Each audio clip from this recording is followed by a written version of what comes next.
Muy bien, shalom a todos. Vamos a continuar con la parashat Bo.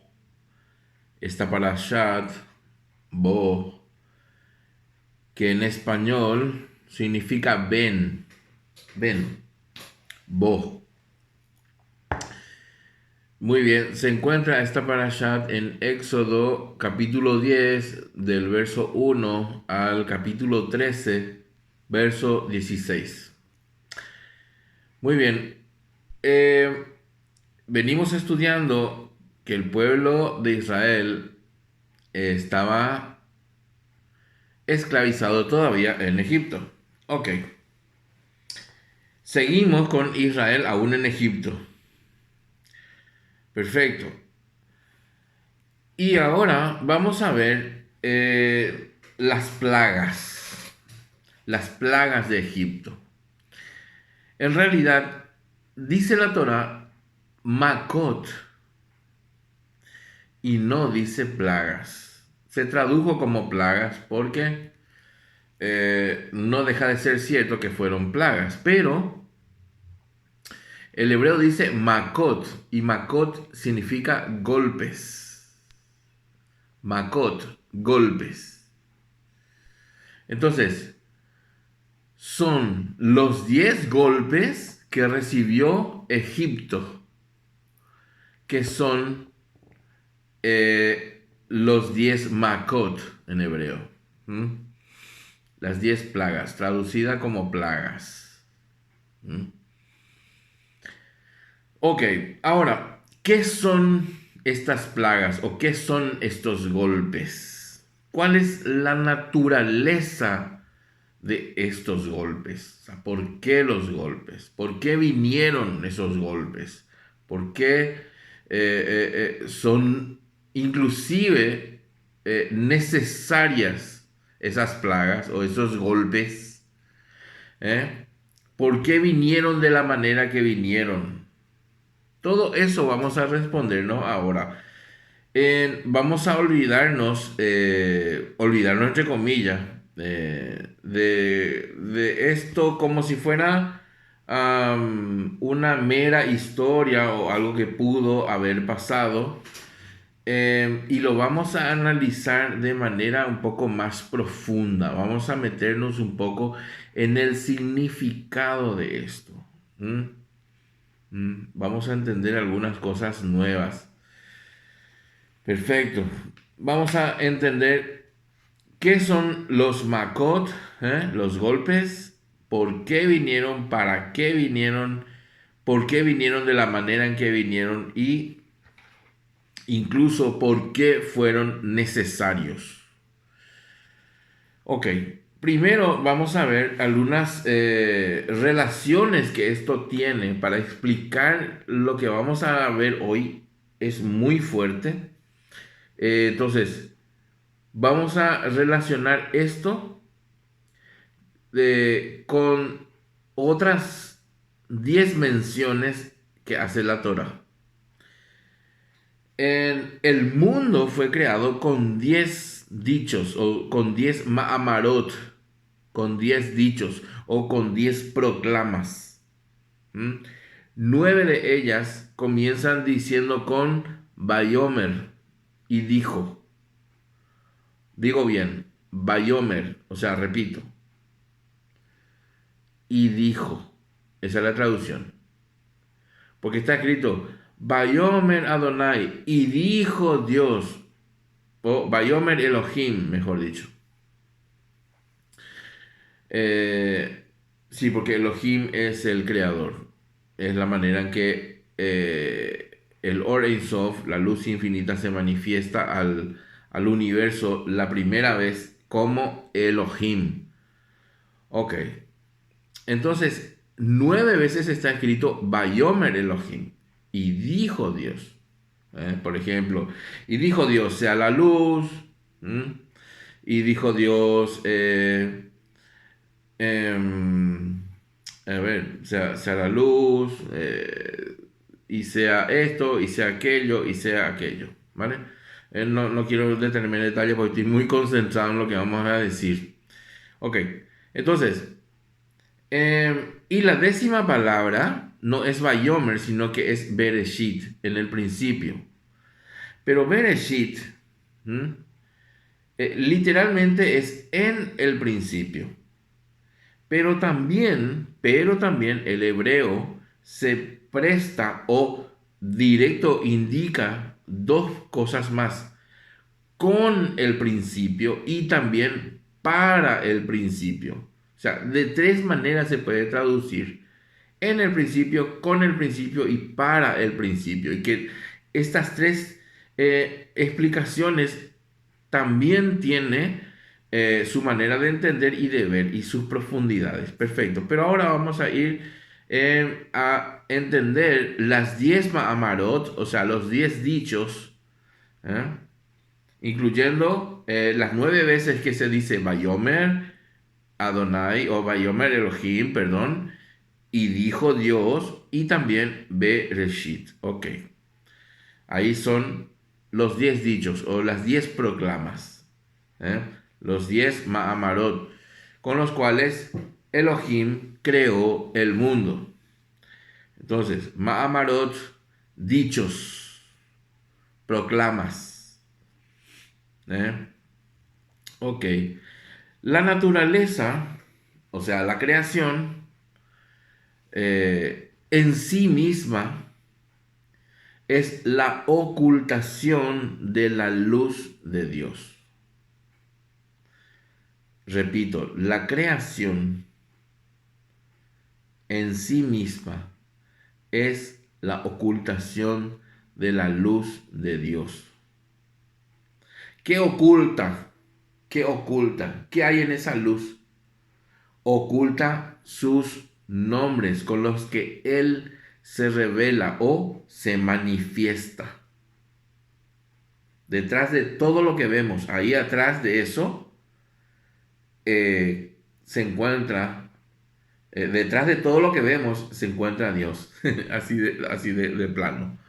Entonces, Dios creó un mundo donde en realidad muchos piensan que es automático y que funciona por pura casualidad y por pura coincidencia, y que todo es resultado de una evolución sistemática. Y para probarlo, los pensadores o los que hablan así con pomposidades de su sabiduría, lo único que se alega es que muchos eruditos y investigadores así lo entienden, así lo explican y así lo enseñan. Esa es la explicación que dan, porque no hay otra explicación eh, más, eh, sino solamente la opinión de algunos.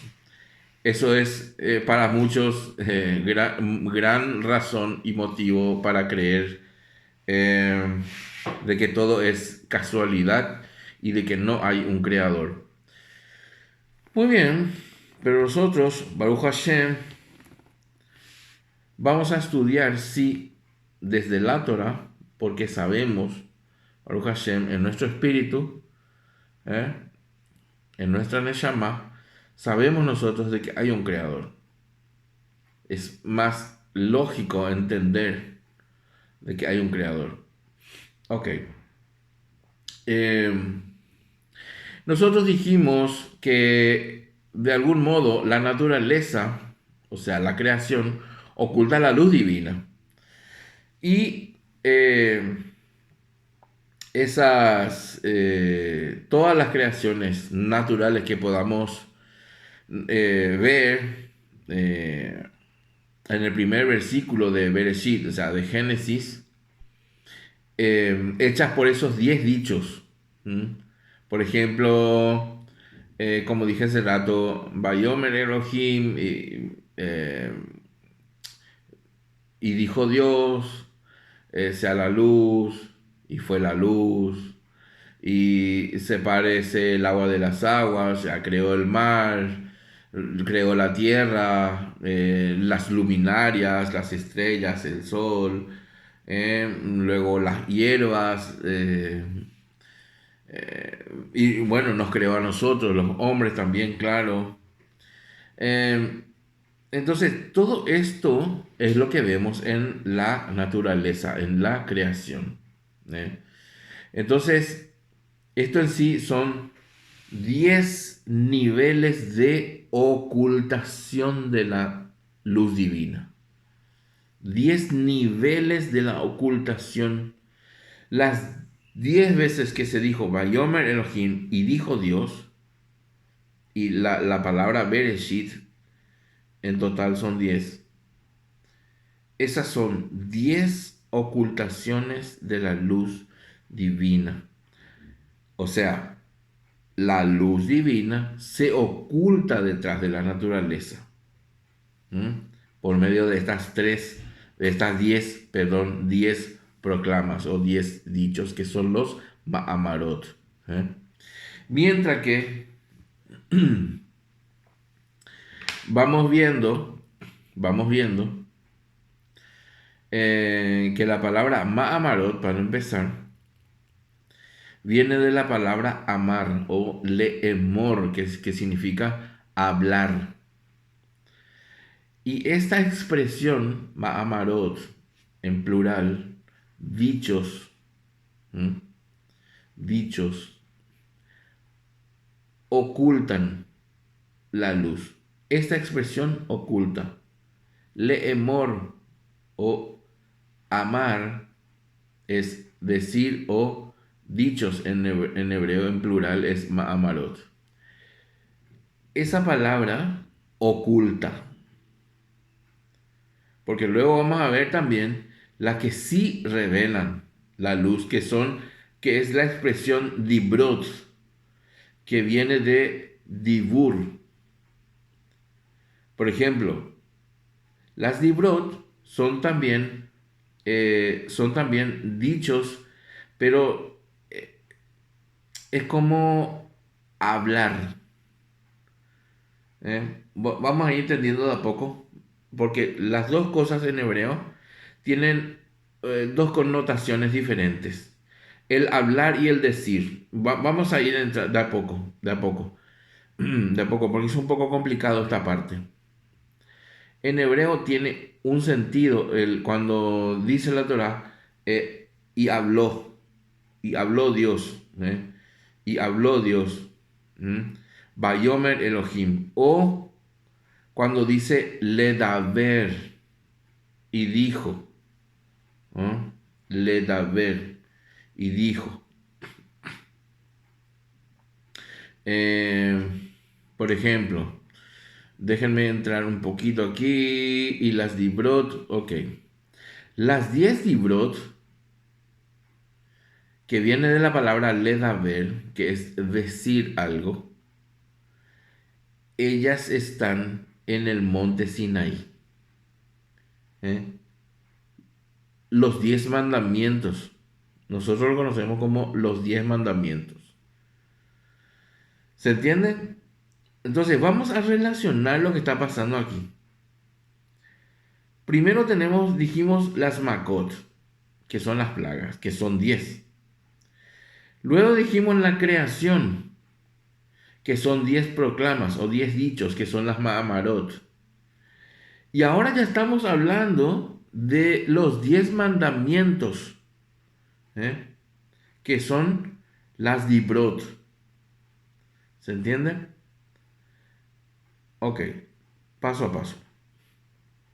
Makot, Ma'amarot, Dibrot. Golpes o plagas, los 10 dichos o las 10 proclamas con las que fue creado el universo, la naturaleza o la creación, como de las tres maneras se puede decir lo mismo. Y tenemos las 10 dibrot, que son los 10 mandamientos que fueron entregados a Moshe en el monte Sinai. Ok. Entonces, estas 10 ocultaciones son las 10 Ma'amarot que tienen que revelar como 10 dibrot. De a poco, de a poco. El sentido del por qué y cómo vinieron las 10 plagas, o sea, los 10 Makot, tiene que ver con las Ma'amarot, las 10 de la creación, que están ocultas, pero que luego esta ocultación necesitó de los 10 golpes o de las 10 plagas para que en el Sinaí los 10 mandamientos se revelen. ¿Se dan cuenta de la relación que hay ahí? 10, 10, 10. 10 en la creación, 10 en las 10 plagas y 10 en los 10 mandamientos en el monte Sinaí. Ok. Entonces, la palabra la amira, él habla, él habla. La palabra él habla. La palabra habla es la amira en hebreo. Se convierte en dicho.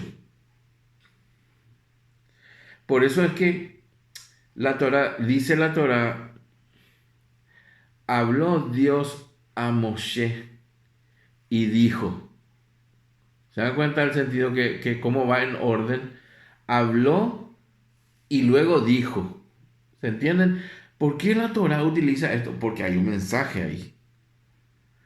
Porque de manera simple hubiera dicho, eh, y le dijo Dios a Moshe y se acabó, punto, no hay más. No, pero aquí hay algo que tenemos que descubrir.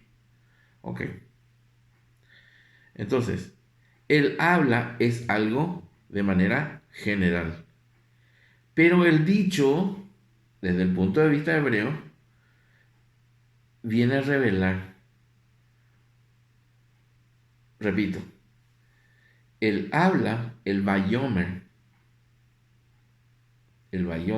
las Mahamarot, el habla, es algo general. O sea, es amplio. No, ves como un todo. No hay detalle, no hay, o sea, está oculto. Es algo entero, está oculto. No hay revelación allí. Pero cuando hay especificación, eso es lo dicho. Es el sentido que tiene esto en hebreo. Está hablando de algo ya específico. Allí está revelando. ¿Se entiende? El habla oculta y lo dicho revela. De a poco, paso a paso. Muy bien. Entonces, el habla oculta al comunicador y el dicho lo revela. Ok, ejemplo. Alguien que habla de Torah puede estar hablando de algo en general, o sea, algo más bien panorámico, es un todo así. Ok. Es como decir cosas de la Torah en general, a grandes rasgos. Por ejemplo, Dios sacó con mano fuerte a su pueblo Israel de la esclavitud. Eso es algo de manera general. Ahora, cómo fue, cómo hizo, los detalles es ya la revelación de cómo fue eso. ¿Entiendes? Yo puedo afirmar algo de manera general. Dios creó el universo. ¿Sí o no? Ahora, cómo y los detalles es la revelación. ¿Se entiende? Este sentido tiene esto. Entonces, la palabra decir, cuando entramos en el hebreo, la palabra decir, ya entramos en cosas específicas o cosas reveladas, detalles de aquellos pormenores que nos llevan a algo en concreto. ¿Entienden? Por ejemplo, para que entendamos la diferencia entre hablar y decir desde el punto de vista hebreo, inclusive en español podemos también ver algunos ejemplos. ¿Cuántas veces escuchamos la expresión de habló mucho pero no dijo nada? ¿Sí o no? eso mismo, eso mismo. ¿Se entiende? Ok. Las ma'amarot, todo lo hablado, o sea, todo lo oculto. Y el dibur es decir, o sea, lo dicho, lo revelado. ¿Eh? Eh, el hincapié que hago en esto es para tener bien claro esta diferencia entre estos dos términos, estas dos palabras que desde el hebreo nos hacen ver las cosas por separado, es porque va a ser muy útil comprender bien estos conceptos ¿por qué? Porque nos va a facilitar bastante la comprensión de muchas cosas que en todo el resto de la Torah vamos a ir viendo, y cómo vamos a entender que la palabra Bayomer oculta y el Baidaber, Dibur, de la palabra Dibur, Baidaber, revela. Bayomer es y habló. Y Baidaber es y dijo. ¿Me entienden? Ok. Entonces así vemos que los 10 Ma'amarot, o sea, las 10 proclamas de la creación, se revelan en los 10 Dibrot, o sea, en el monte Sinaí, con los 10 mandamientos. Así es como le conocemos. Las 10 expresiones, los 10 dichos también se dice. ¿Eh? El problema es que la naturaleza es una buena pantalla que oculta la luz. ¿Se entiende? Es lo que estábamos hablando. Entonces, lo que hay que hacer es un golpe, ¿sí? Un golpe para atravesar, ¿eh? Y hacer un agujero por donde pueda pasar esa luz a través de esa brecha que estamos abriendo, que estamos haciendo. ¿Eh? Entonces, ¿cuántos agujeros es necesario? 10. Ok, tendría que haber 10 plagas para que luego, o sea, 10 golpes para que pase esa luz divina. Entonces, tenemos las 10 proclamas de la creación ocultas detrás de la creación, detrás de la naturaleza. ¿Se entiende? Detrás de la masaj es naturaleza en hebreo, masaj. Entonces, esas 10 proclamas de la creación se ocultan detrás de la creación, detrás de la naturaleza, y las 10 makot, los 10 makot o los 10 golpes son 10 agujeros que se tuvo que haber hecho para dejar revelar los 10 mandamientos que en el monte Sinaí fueron revelados a Moshe. Y esa es la voluntad divina que, que conduce a la creación al tikkun olam, a la rectificación del universo. Por eso dice cielo nuevo y tierra nueva, porque a eso tenemos que llegar. ¿Se entiende? Creación, ocultación, golpes y revelación. ¿Se entiende? Ok, perfecto. Ahora, ¿de dónde viene todo esto? Y vamos a entender ahora el origen del mal. Vamos a entender el origen de la maldad del hombre, el origen del enemigo, el origen de aquello que se opone a la voluntad divina. Se opone, por lo tanto, a Dios, se opone a la naturaleza, a lo naturalmente creado bajo la voluntad divina y todas sus leyes. Se opone a todo lo que se llama Dios. ¿Les suena esto? Les tiene que sonar, se tienen que concentrar mucho en esto, porque todo lo que digo tiene mucha relación con mucho de lo que ustedes ya estudiaron y de lo que ya saben, y les tiene que sonar esto, les tiene que llevar a otros versículos que ustedes ya conocen en sus Biblias. Entonces, piensen, mientras van escuchando, vayan tomando nota, vayan relacionando cosas, no se queden con las palabras que se lleva el viento. No, no, no. Presten mucha atención porque esto es muy importante. Espero que hayan entendido lo que hasta este momento, hasta dónde hemos llegado. Si no entendiste bien, volvé al principio y volvé a retroceder el video y volvé a escuchar lo que dijimos. Porque esto es muy importante para entender de dónde viene el mal, de dónde viene el adversario, de dónde viene nuestro contrincante, el oponente, el enemigo, el del otro lado, el que está al otro lado. La Sitra Ajara, el otro lado. Sitra Ajara, el otro lado. Así se le llama también al Satán. El Satán, como ya les dije, todos los que estudian conmigo, Torah, ya saben qué significa Satán. Pero voy a repetir para los nuevos. El Satán no es alguien, no es nombre propio de nadie. La palabra Satán en hebreo significa adversario, significa oponente, significa contrincante, significa el que está en tu contra. ¿Y qué está en nuestra contra? El mal. El mal. Y ese mal, ahora vamos a entender que ese mal forma parte de el hombre.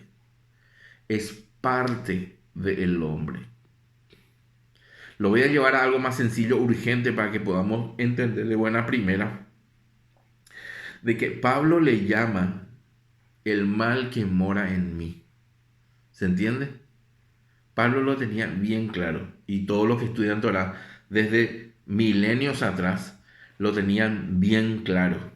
Fuimos creados así. Tenemos el mal dentro. El tema es que tenemos que llegar a doblegar y dominar a ese mal. ¿Se entiende? Es una bestia que está allí, que hay que dominar. Y dice la escritura, y está escrito, que Dios nos dio un espíritu de poder, de amor y de dominio propio. Ojo, ojo.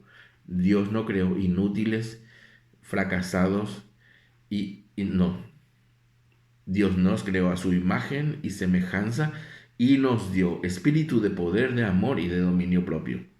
Nadie tiene excusa para decir yo no puedo, o yo soy débil, o pobrecito, no tengo la culpa, solo Dios me puede ayudar. Sí, Dios te va a ayudar, pero vos tenés el poder de salir de donde estás. No podés decir, ay, mi carácter, es que mi temperamento, yo no puedo cambiar, jamás voy a cambiar. No, mentira. Mentira del Satán que llevas dentro. ¿Entendés qué significa esto? Dios no creó una manga de inútiles que dependan solo de Él. Por supuesto que dependemos de Él, pero Él nos hizo seres autónomos. No somos robots, fracasados, hundidos e inútiles. No. ¿Se entiende? No vayas por allí. Eso no, eso contradice la Torah. Si vos crees de que vos nunca vas a cambiar, de que vos solo no podés, de que vos no podés, no entendiste nada todavía.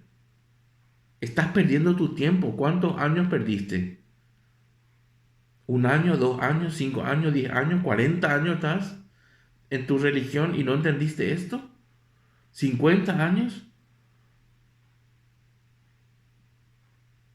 ¿No fuiste creado un inútil dependiente? No.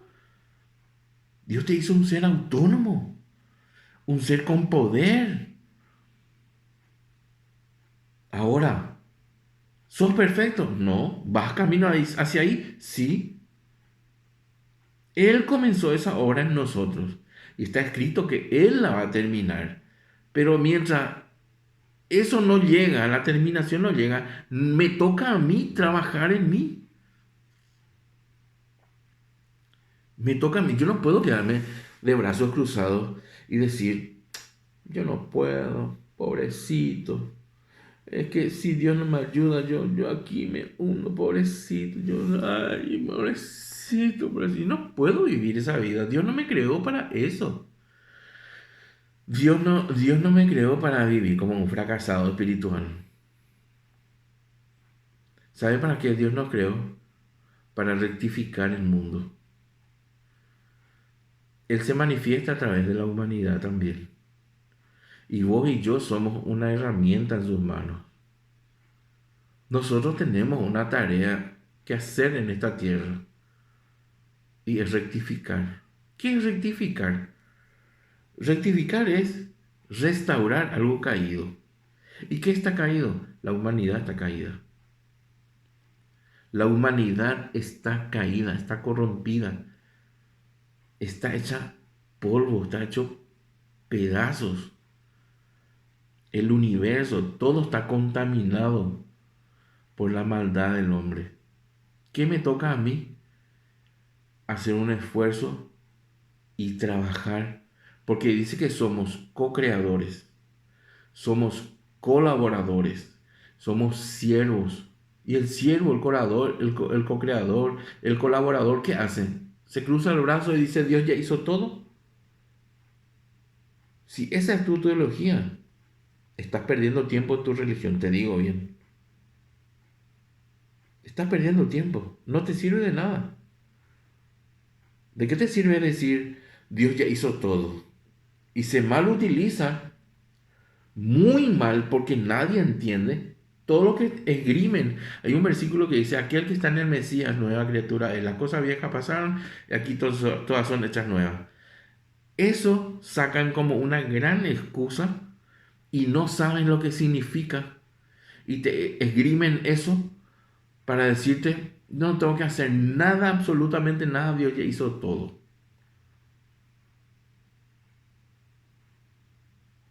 No. Si no entendiste todavía el propósito por el cual viniste, tenés que replantearte lo que crees decir creer. Ojo, ¿eh? Hay gente que dice que cree, pero por costumbre o porque le dijeron en esto tenés que creer. Tenés que replantearte muchas cosas. Tenés que revisar si cada cosa que crees tiene una raíz en la Torah, en la escritura. Y de acuerdo a esa raíz vas a ir profundizando para entender si estás. Tenés que estudiar, tenés que trabajar, tenés que esforzarte. Si no estudias, si no profundizas, te vas a ver obligado a creer lo que te dice el de enfrente. El que está ahí enfrente tuyo diciéndote cada reunión en qué tenés que creer. A eso te vas a limitar. Y vos sos responsable, absolutamente responsable de lo que decís profesar, de lo que decís creer. Porque va a llegar un momento donde no vas a poder decir, el del frente, el que yo le seguía y le escuchaba, me dijo que crea en esto. Porque vos sos responsable, vos sos inteligente. Dios te dio la suficiente capacidad para prepararte. Dice, está escrito, escudriñar las escrituras. ¿Qué significa escudriñar? Estudiar.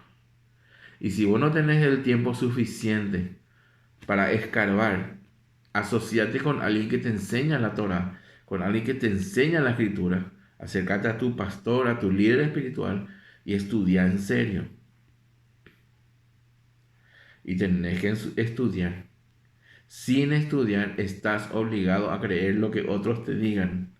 No vayas a pecar de tonto o de tonta. Es tu fe, es tu vida, es tu salvación. Es tu vida delante de Dios. No es responsabilidad de nadie. Sos vos responsable. Que te quede bien claro esto. Por eso estamos estudiando como estudiamos. Sistemáticamente. Obviamente la palabra de Dios es infinita. La Torah es infinita. No vas a estudiar todo en toda esta vida, ni en el siguiente, ni en el siguiente. No vas a estudiar todo. Es infinita. Pero eso no significa que, no, es infinito, no voy a poder llegar. No, acá nomás me quedo yo me quedo libre, me quedo aquí. Total no se puede. No, tenés que hacer tu trabajo. Así como dijo, siempre uso este ejemplo porque es tan claro. El amo que dejó a sus siervos con tantos talentos. Este uno, este tres, este cinco. Y el que tuvo uno, en la mayoría piensa como el uno.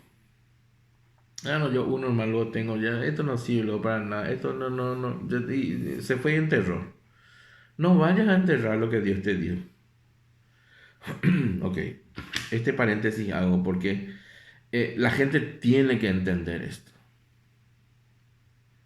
La gente tiene que entender esto. Ok. Muy bien. Vamos a lo nuestro. Este paréntesis es muy importante.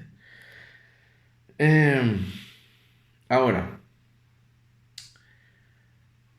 ¿por qué las ocultaciones? ¿Por qué los golpes, los makot, las plagas? ¿Por qué los 10 mandamientos? ¿Por qué la humanidad estuvo ciega y está ciega en muchos aspectos, y en especial espiritualmente, a la voluntad divina? ¿Por qué? Porque siempre, desde la antigüedad, se ha buscado ocultar la voluntad divina. Los que estaban en eminencia siempre buscaron ocultar a Dios. Porque la persona que cree en Dios y que vive una vida conforme a la voluntad de Dios es una persona libre. Y eso, al que quiere dominar, al que quiere gobernar, para ellos es un obstáculo muy poderoso. Los que quieren gobernar necesitan utilizar todas las artimañas que se pueda para poder manipular y someter. Entonces, los gobernantes antiguos, los reyes de la tierra, siempre buscaron ocultar a Dios detrás de religiones, ídolos, imágenes, creencias de todos los colores y tamaños para distintos niveles de intelecto: el preparado, el no preparado, el culto, el inculto, el ignorante, el sabio. O sea, todos tienen que ser engañados como de lugar. Y esta gente, estos reyes, contrataban a los más inteligentes, a los más estudiosos, a los más aplicados, a los más sabios para engañar a los demás. Esto siempre fue así. ¿Y quiénes son los reyes que se dedicaron a ocultar a Dios en la naturaleza? Sin lugar a dudas, sin lugar a dudas, Egipto. Egipto es el símbolo universal de todos los tiempos de el paganismo y el estar en contra de todo lo que se llama Dios. Ellos fueron los que ostentan hasta hoy el título de paganismo anti Dios, anti voluntad divina. Entonces, por eh, por cada aspecto de la naturaleza, Egipto hacía un ídolo. Utilizaban la creación y aspectos de la creación o elementos de la creación para convertirlos, y eso es un dios. El río, el agua es un dios. El sol es un dios, la luz es un dios, el cielo es un dios, los animales son un dios. Su animal preferido era los reptiles, el Nilo, el cocodrilo, la serpiente. Luego utilizaban perros, gatos, toros, carneros, machos cabríos. O sea, todo era símbolo eran dioses, dioses, dioses, dioses, dioses, que llenaron de dioses. ¿Qué pasa? ¿Qué utilizaron? La naturaleza. Entonces, la naturaleza siempre fue eh, dividida en miles de dioses. ¿Y quién inventó esto? Esto viene desde Egipto y desde lo que iniciaron y todo lo que a partir de allí desarrollaron toda la historia de la humanidad. Ok, todo esto que estamos diciendo, todo esto que estamos analizando está codificado en la Torah. Porque muchas veces el problema de mucha gente es que te dice, ¿y dónde está escrito eso? ¿Dónde yo puedo leer eso? La gente que piensa así tiene un problema muy grave. Porque hay gente que dice, ah, no, si no está escrito, si no está en la Biblia, yo no creo. ¿Sabes qué? Hay muchas cosas que no están en la Biblia y vos crees. Y la Biblia no es literal, para nada. La Biblia no es literal. Hay cosas literales, pero eso no significa que la Biblia sea literal. La Biblia no es literal. No todo está escrito. Dios reveló a los sabios y entendidos que estudiaron su Torah, que estudiaron las escrituras y de manera milenaria, investigadores que vinieron, enseñaron, y, discutieron, y analizaron y buscaron y se metieron con Dios y Dios envió ángeles a hablarles, a revelarles, a entender. Esto es de manera eh, que tiene miles de años, y estos sabios han plasmado, han dejado por escrito, han dejado registros de lo que Dios les reveló. Entonces, esto es importante entender. Ok. Entonces, en síntesis, esta gente, los reyes antiguos, específicamente desde Egipto, la naturaleza ellos decían, la naturaleza son nuestros dioses. Por lo tanto, aquí vemos el concepto más profundo y arraigado de la idolatría. Que consiste en qué? En engrandecer a la naturaleza y elevar la naturaleza a niveles de divinidad. ¿Entiendes? Ellos lo que hacían es, de alguna manera, convertir la naturaleza en una pantalla enorme, oscura, que oculta, para que no deje ver a nadie al verdadero Dios, creador del universo, a Elohim. Entonces ellos dedicaron su vida a ocultar a Dios detrás de la naturaleza. Entonces, ¿qué ellos buscan?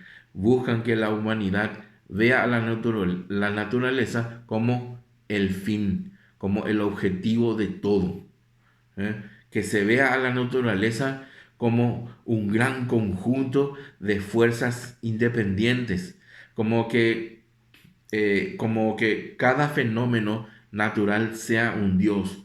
La lluvia, entonces ellos tenían una manera de supuestamente llamar a algún dios para que el dios de la lluvia haga llover.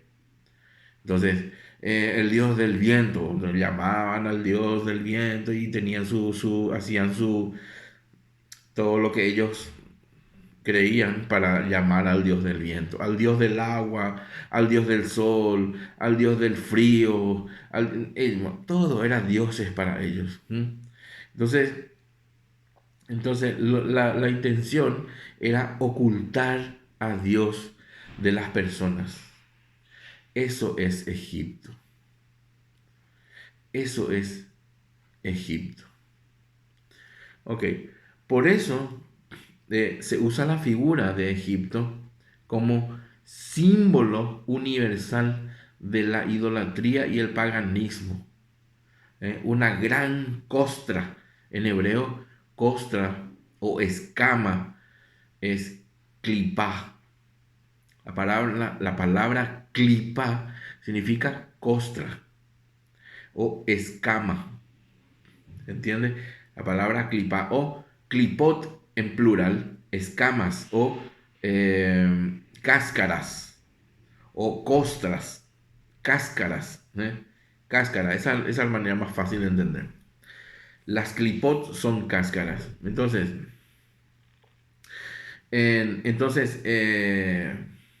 Egipto se dedicó siempre a darle a la naturaleza el lugar de Dios. En vez de que la naturaleza sea quien transmita realmente esa luz divina y sea la naturaleza quien revele al Creador, ellos se esmeraron en ocultar a Dios detrás de la naturaleza.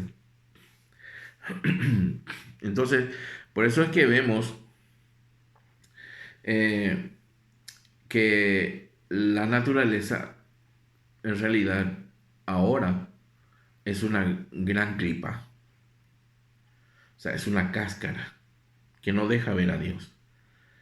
Ese es el plan de Egipto.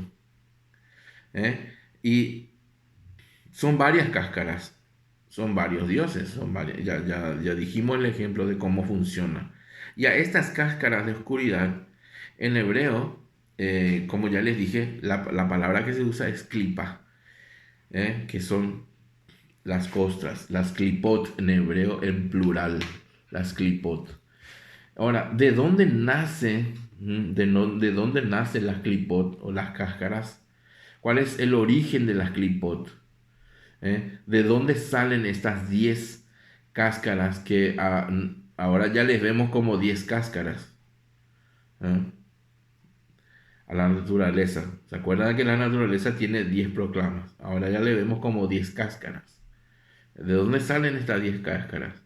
Que nosotros estamos relacionando ya directamente con las fuerzas de la naturaleza. O podemos decir también que las personas relacionan a las clipot con los poderes demoníacos. Ojo con eso. Mucha gente hablan de poderes, de fuerzas negativas, independientes, que de alguna u otra manera pululan por todo el mundo. Se hablan de fuerzas demoníacas. Pero bueno, vamos a ir viendo. Según los sabios de Israel, puede que sea algo parecido a lo que la gente cree, pero la gente tiene mucha película, mucho Hollywood en su cabeza, y hay muchas confusiones, y hay muchas, hay muchas, mucho conocimiento, se le llama conocimiento a muchas interpretaciones de que forma parte de la sabiduría de la humanidad, am, que en realidad llevan a una especie de mitología más bien, a una especie de cuentos de hadas, una especie de más peliculero, a ver si se entiende la expresión, más que de algo más profundo y más conciso que nos lleva a una verdad bíblica. Eh, la sabiduría del mundo, del universo, se basa más bien en su manera de ver que en la manera de la escritura. ¿Se entiende lo que quiero decir? Ok, entonces, sí, el mundo es muy fantasioso. El mundo es muy fantasioso. Y hay mucha fantasía. eh, y se hizo mucha fantasía con todo esto. Pero claro, ahora, ¿cuál es la raíz del mundo de las clipot? ¿Cuál es la raíz del mundo de las costras, de las cáscaras? ¿De dónde viene? ¿Eh? La primera vez que nos encontramos con el concepto de clipa, el concepto de cáscara, el concepto de ocultación, ¿eh? El concepto de la ocultación, si digo bien, de una manera más revelada es en la creación, por medio de un animal que es la serpiente. Según los sabios, la serpiente es la clipa, es la costra principal. La serpiente es en realidad una metáfora. No es en realidad como la gente cree literalmente cuando lee y se imagina y no y ahí vienen los cuentos. Los cuentos tienen una utilidad, porque los cuentos se utilizan para enseñar algo, pero no es literal. Eso es lo que la gente no entiende. Y por eso es que hay discusiones de másteres en Biblia que dicen, no, lo que pasa es que la serpiente antes caminaba, tenía dos patas, hablaba, era inteligente, o sea, está hablando de algo mitológico, de algo, parece un cuento de infantil. Y la gente, muchos sabios que tienen el título de sabios, yo escuché a esta gente discutir acaloradamente, no, que la serpiente caminaba, que la serpiente tenía una personalidad, de que la... No, es una metáfora. No es un ser mitológico que existe y tiene nombre y muchos le llaman Satanás. Y Satán, ya dije, en hebreo no es nombre de nadie. Satán significa oponente. ¿Y qué es el oponente para el ser humano? La maldad, su propia maldad. Es un gran autoengaño el mal que llevó al hombre, o sea, la capacidad que tiene el hombre para llegar a destruir todo el universo es impresionante. Es impresionante.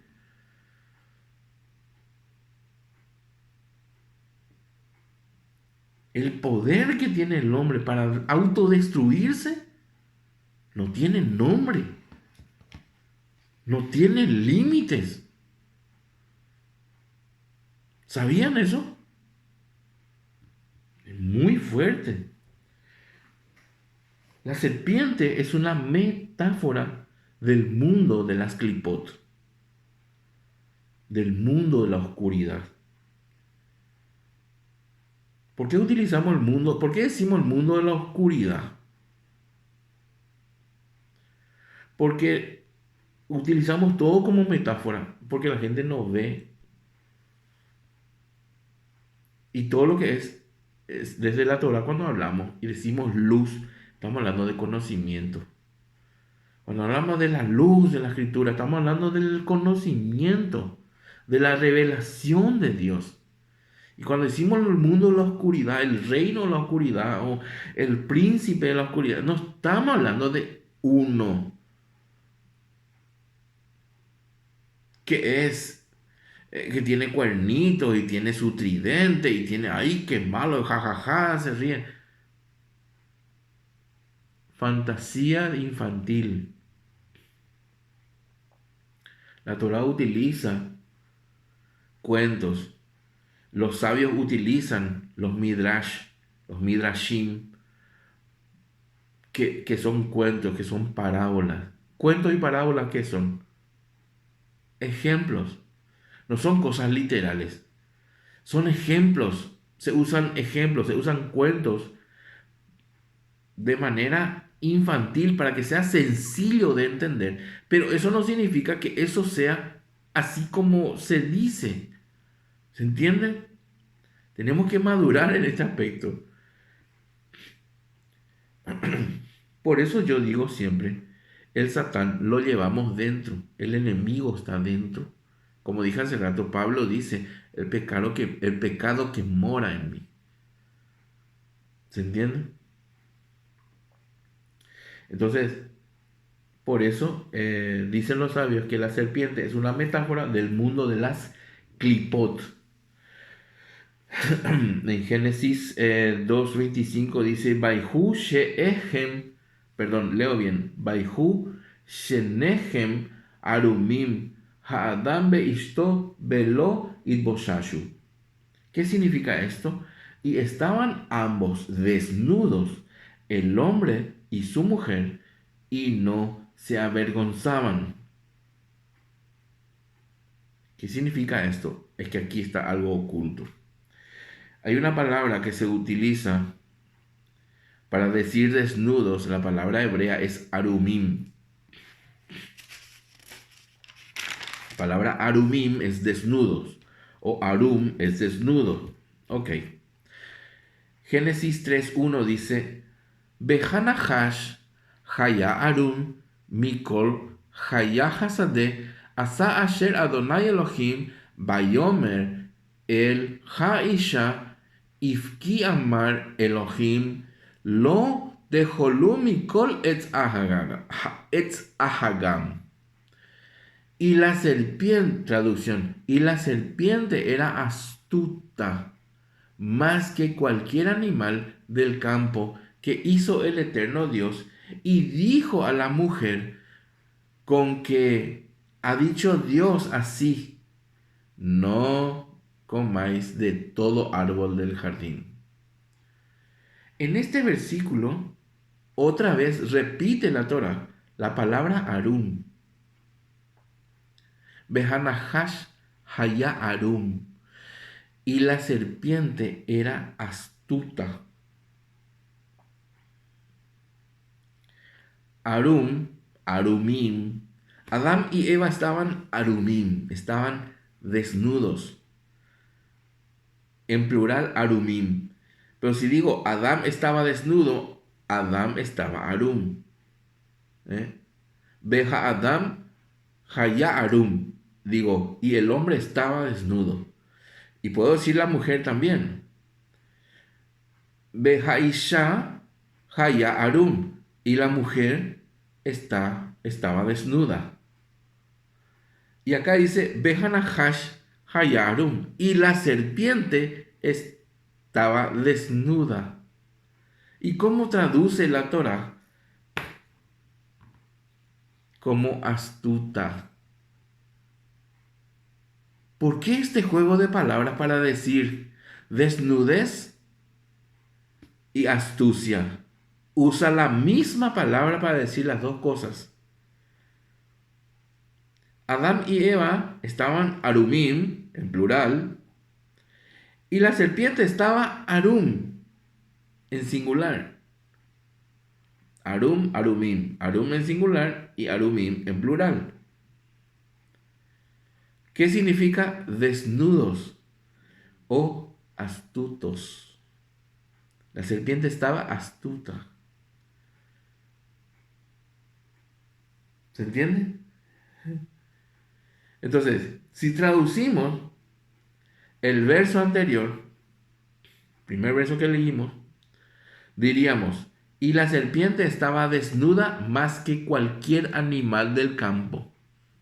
¿Eh? Cambia el sentido. No es lo mismo, y la serpiente era la más astuta. Y todo el mundo se imagina ya la viborita allí con sus colorcitos.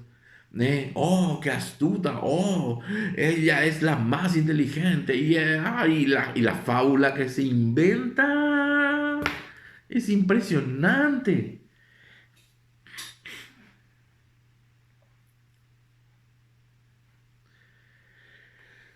Entonces, por eso usamos la siguiente expresión de que Arum es astucia. ¿Se entiende?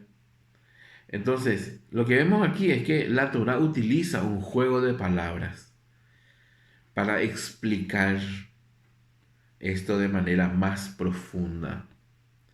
Entonces, si nosotros juntamos esto y leemos así de manera rápida, que me llama la atención de manera rápida, Adán y Eva estaban desnudos y la serpiente era la más astuta de los animales. Adán y Eva estaban astutos y la serpiente era la más astuta. O puede decir, Adán y Eva estaban desnudos y la serpiente estaba desnuda. ¿Se entiende? O sea, este juego de palabras. Entonces, ¿qué es lo que hace la Torah? Nos está señalando esa palabra, ¿eh? Para decirnos dos cosas a la vez. Porque cuando la Torah quiere enseñarnos algo, ella enciende un semáforo rojo. Cuando vos ves que algo, eh, aparentemente al traducir es donde nos cuesta eh, saber por dónde ir, por dónde tirar. Como hace rato estábamos viendo la expresión de hablar y decir. En español prácticamente tiene el mismo significado. Pero cuando la Torah utiliza esto, nos tiene que llamar la atención.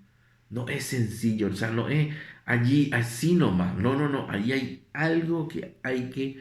eso tiene que ser para nosotros un semáforo en rojo y atención, quedarse allí y acá está pasando algo.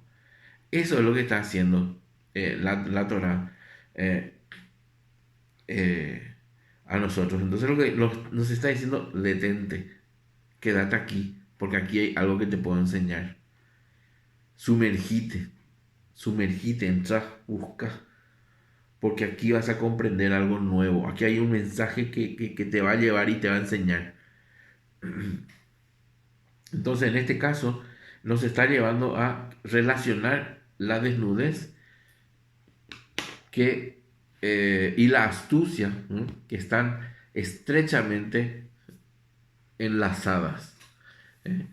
Entonces, ¿qué implica aquí la desnudez? Si vamos a irnos a la comprensión de la desnudez de la persona, la desnudez del hombre, estamos viendo de que el estado más natural de la persona es la desnudez. O sea, el cuerpo humano desnudo es el estado más natural. ¿Cómo viene al mundo la gente? Desnudo. Es un estado natural. Desnudo viene. ¿eh? Entonces, si dice que cuando la persona no tiene ética moral, esa persona está desnuda. Una persona sin ética moral eh, es una persona desnuda, o sea, naturalmente suelta todo. Aquellos que salen por la calle, por ejemplo, esa gente que sale por la calle desnuda, ya para el motivo que sea. ¿Cómo se les llama? Sinvergüenza. ¿Por qué? Porque no tienen vergüenza, no tienen una ética de ese resguardo, de ese recato. No le importa nada. No se inhibe, no se, o sea, una desinhibición brutal, extrema. Entonces, ¿cómo se llama? Sin vergüenza. No tienen vergüenza. La parte moral de la persona está por encima de la desnudez. La parte moral, la parte ética. Eh, y esa es una parte muy importante, porque la parte moral y ética de la persona ah, está condicionada por Dios y está, ¿cómo se dice?, dictada por Dios cómo andar. Porque recuerden que todo lo que hablamos, todo lo que decimos, ¿no? Todo lo que pensamos, todo lo que actuamos, todo lo que hacemos es absolutamente espiritual. No se puede separar lo uno de lo otro, porque el uno y el otro es resultado del primero. El segundo es resultado del primero. ¿Mm? ¿Se entiende? Entonces, eh, o sea, lo material es resultado de lo espiritual. Para que se quede claro. Dice, pero la Torah dice que Adán y su mujer estaban desnudos, pero dice que no se avergonzaban. Ojo con esto. Estábamos hablando de que la desnudez, hoy en día, la gente por la calle o donde sea, en lugar público, si se desnuda es un sinvergüenza. ¿Por qué? Porque no tiene vergüenza. O sea, su ética y moral están por debajo, su desnudez está por arriba. Ahora, ¿qué significa esto? Que Adán y Eva eh, eran unos sinvergüenzas. No en el sentido actual. Un sinvergüenza es una mala persona. Pero aquí, la Torah cuando dice que Adán y Eva no tenían vergüenza o no se avergonzaban, está hablando de otra cosa. No de que son sinvergüenzas. ¿Se entiende? No de esa sinvergüencia mala, negativa. Sino que está hablando de que la... eh, no era por falta o sea, dice que no tenía vergüenza, pero no por falta de ética y moral. Eso es lo que quiero que entendamos. Eh, entonces, sino que, eh, ¿cuál sería una desnudez negativa? La que dijimos anteriormente. Exhibicionismo y cosas que ahí ya no me voy a meter, pero ya saben de lo que hablo. Ok. Ahora, si nos vamos a la Torah, ¿cuál sería una desnudez negativa? Vamos a irnos a lo que es la serpiente. La desnudez de la serpiente sí es una desnudez negativa. Pero la desnudez de Adán y Eva era una desnudez de inocencia. ¿Se entiende? O sea, su desnudez, su parte más baja, estaba equilibrado al mismo nivel que su parte espiritual. Vivían en pleno equilibrio. ¿Se entiende?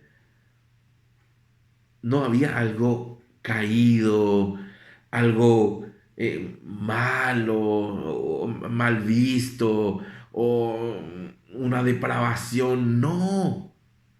La desnudez de ellos, dice, no tenían vergüenza, no se avergonzaban. ¿Por qué?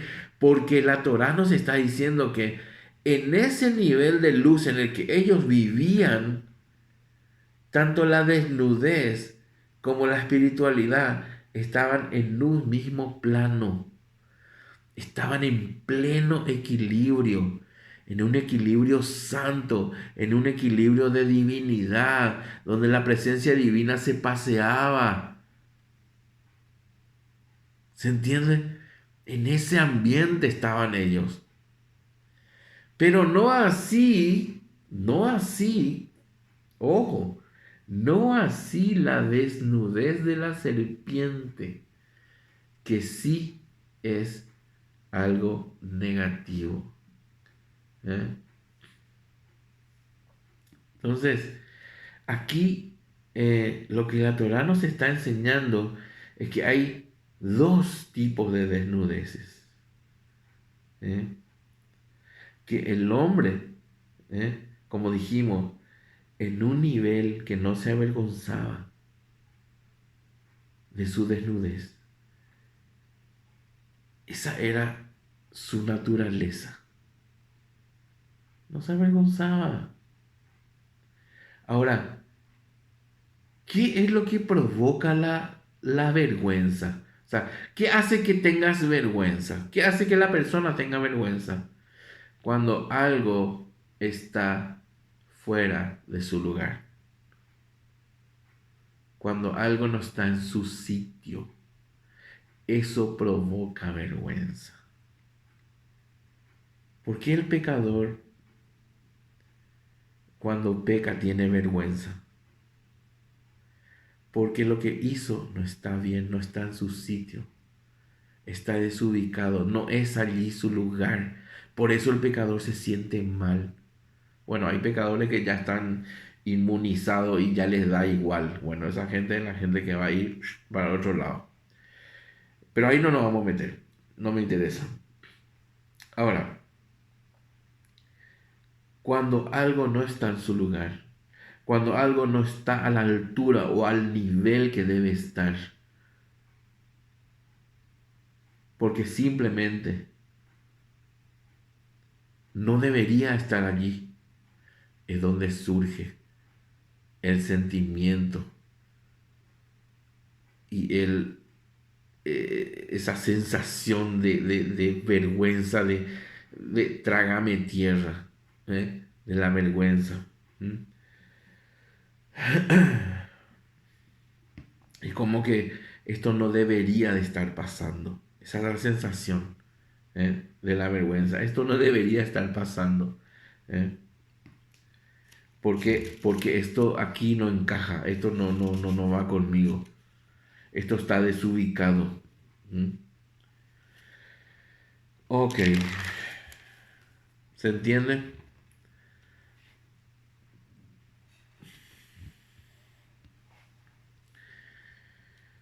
Muy bien. Dice la Torah que la desnudez de la persona antes del pecado no provoca vergüenza. Esa es la condición en la que estaban Adán y Eva. Ellos no habían pecado, por eso no tenían vergüenza. Todo estaba en su sitio, todo estaba en equilibrio. ¿eh? Porque ellos, ¿qué es lo que hicieron? Ellos en ese primer estado lo que consiguieron era elevar su estado natural al equilibrio ideal con su estado espiritual. Y ellos, en cierta manera, ellos lograron elevar lo material al nivel espiritual. En ese equilibrio estaban ellos. No había diferencia entre el uno y lo otro. Todo era uno. ¿Se entiende? ¿Por qué? Porque lo natural estaba elevado hasta lo espiritual. ¿Se entiende? Muy bien. Vamos a dejar aquí hoy y vamos a hacer una segunda parte del estudio porque el estudio es un poco más extenso y la siguiente parte de este estudio vamos a tocártela muy fuerte. Vamos a entrar en un tema muy fuerte donde vamos a hablar de cosas mucho más profundas, pero era lo que quiero que tengan en cuenta, mediten, vuelvan a escuchar y tomen nota de lo que hemos dicho y porque así se estudia dentro de las posibilidades. Yo estoy trabajando duro para que sea un poco más resumido, más entendible y más aplicado para que pueda ser digerible lo que hablamos, ¿se entiende?